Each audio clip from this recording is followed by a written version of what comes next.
Okay, now let's look at two of these equations from the checkpoint 5 materials section. I've picked out problems 6 and 16 for us. Let's look at number 6 first. Again, doesn't matter which side you choose to put the variables on, but before I start moving things from one side of the equation to the other, notice we've got some like terms here. So, as before, if you don't do anything to it, just copy it down. I'm going to put the x terms next to each other, and it's helpful to remember that subtracting 3x is the same as adding negative 3x. That sometimes helps make it easier to see what is about to happen. I'm going to move those x terms next to each other so it becomes x plus negative 3x minus 5, or writing it without the two symbols, x minus 3x minus 5. And let's pause here and just compare right here and right here.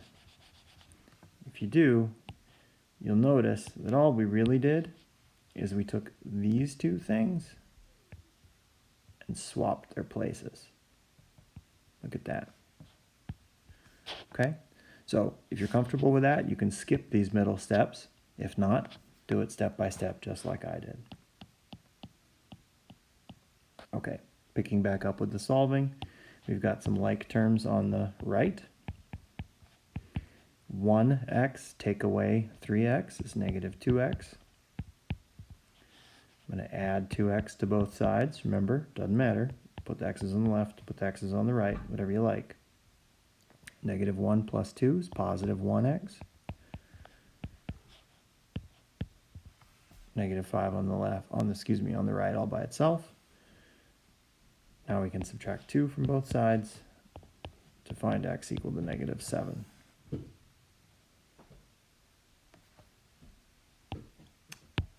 Let's take a look at 16.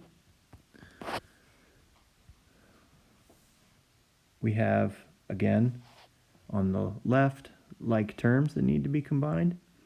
I'm going to move the 2 so that it's next to the 3. This one's a little more straightforward.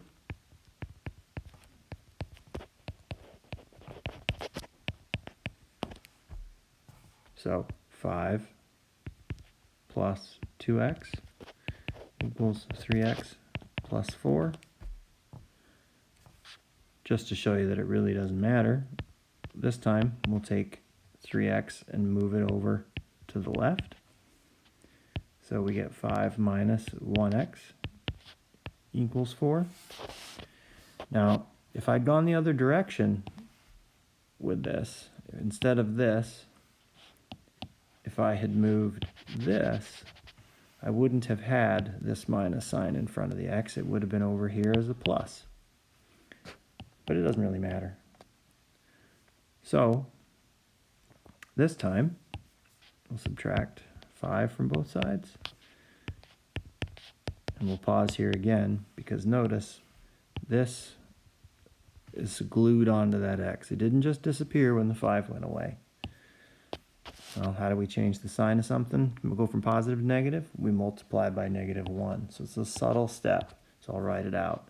What we're going to do is we're going to multiply negative 1 by both sides. Or if you like, you could think of it as dividing by negative 1. All it's going to do is change the sign of both sides.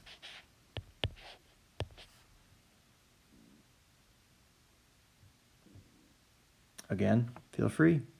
Back the video up. Watch it, listen to it as many times as you need. There's other videos and other resources posted onto the resource page on Google Classroom for Checkpoint 5.